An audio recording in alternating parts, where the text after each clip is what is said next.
Assalamualaikum warahmatullahi wabarakatuh. Perkenalkan, nama saya Sania Sulastri, NPM 20 30 50 33. Di sini saya akan menjelaskan materi tentang sejarah adanya beduk. Beduk adalah alat musik tabu seperti gendang. Sejak zaman dahulu, beduk digunakan sebagai alat komunikasi tradisional baik dalam ritual keagamaan maupun politik. Di Indonesia, beduk biasa dibunyikan untuk pemberitahuan mengenai waktu sholat atau sembahyang. Beduk terbuat dari sepotong batang kayu besar atau pohon enau sepanjang kira-kira 1 meter atau lebih. Bagian tengah dilubangi sehingga berbentuk tabung besar.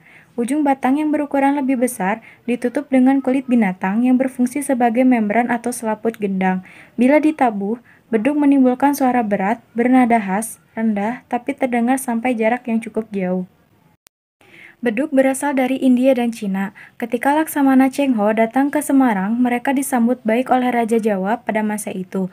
Kemudian, ketika Cheng Ho hendak pergi dan hendak memberikan hadiah, Raja dari Semarang mengatakan bahwa dirinya hanya ingin mendengarkan suara beduk dari masjid.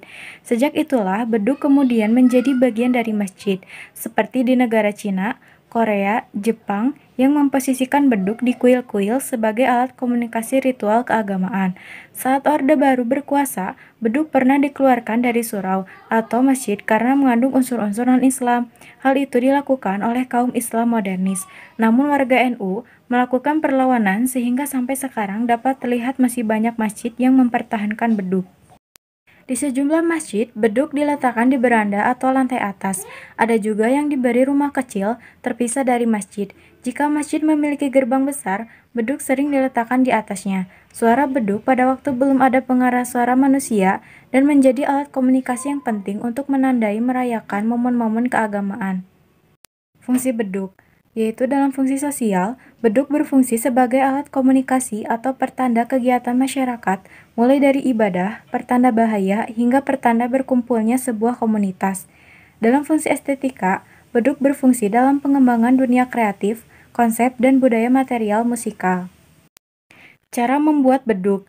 Bahannya yaitu kayu untuk penyangga beduk dan kulit hewan. Cara membuatnya yaitu kulit hewan antara lain kulit kambing, sapi, kerbau, dan banteng. Kulit sapi putih memiliki kualitas yang lebih baik dibandingkan dengan kulit sapi coklat, sebab kulit sapi putih lebih tebal daripada kulit sapi coklat, sehingga bunyi yang dihasilkannya akan berbeda di samping keawetannya yang lebih rendah. Kemudian, kulit tersebut direndam ke dalam air deterjen sekitar 5-10 menit. Jangan terlalu lama agar tidak rusak. Lalu, kulit dijemur dengan cara dipantang atau digelar supaya tidak mengerut. Setelah kering, ukur diameter kayu yang sudah dicat. Setelah selesai diukur, kulit sapi atau kambing atau kerbau dipasangkan pada kayu bonggol yang sudah disiapkan. Proses penyatuan kulit hewan dengan kayu dilakukan dengan paku dan beberapa tali. Beduk terbesar di dunia. Beduk terbesar di dunia adalah Beduk Pandowo yang terletak di kota Purworejo, Jawa Tengah, tepatnya di Masjid Agung Kauman berada di sebelah barat alun-alun Purworejo. Memiliki nama asli Beduk Kyai Bagelan, masyarakat setempat lebih populer menyebutnya Beduk Pandowo. Memiliki panjang 2,92 meter dengan diameter depan sepanjang 1,9 meter dan diameter belakang mencapai 1,8 meter. Permukaan beduknya terbuat dari kulit banteng dan dibutuhkan lebih dari 200 paku untuk memakunya.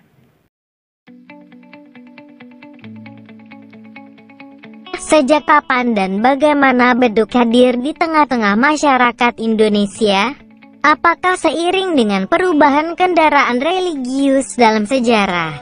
Ketika kerajaan-kerajaan Hindu-Buddha runtuh berganti dengan masuknya Islam, beberapa literatur meyakini beduk tiba di bumi nunalnya hadir Cheng Ho.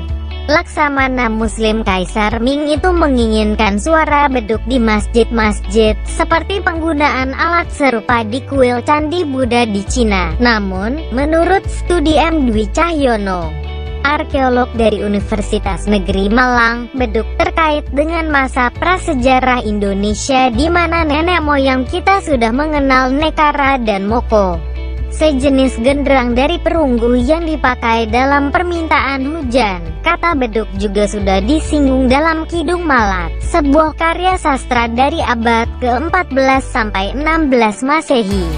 Dalam Kidung Malat dijelaskan beduk dibedakan antara beduk besar, tek-tek, dengan beduk ukuran biasa. Beduk pada masa itu berfungsi sebagai alat komunikasi dan penanda adanya perang, bencana alam atau hal menarik lainnya. Dibunyikan juga untuk tanda tibanya waktu. Maka ada istilah Jawa yang mengatakan, "Wis wanci ketep, sudah waktunya siang."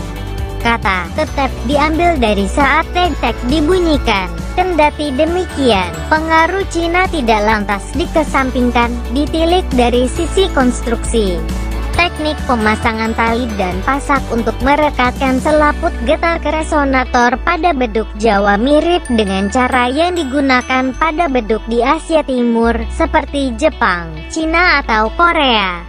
Bukti lain terlihat pada penampilan arca terakota yang ditemukan di situs Trowulan. Arca-arca prajurit berwajah mongoloid itu tampak menabuh tabang-tabang, sejenis genderang yang dimakan budaya Timur Tengah. Beduk di Purworejo yang diklaim terbesar di Indonesia, bahkan dunia lagu yang orang-orang Cina Muslim di Ibu Majapahit. Menariknya, tabang-tabang sebenarnya merupakan instrumen musik yang sudah ada sejak masa Hindu-Buddha. Di dalamnya ada pengaruh budaya India dan Semit Islam, namun diperkenalkan dan dimainkan oleh masyarakat Cina Muslim.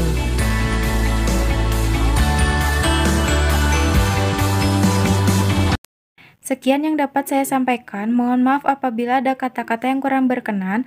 Wabillahi taufiq wal hidayah. Wassalamualaikum warahmatullahi wabarakatuh.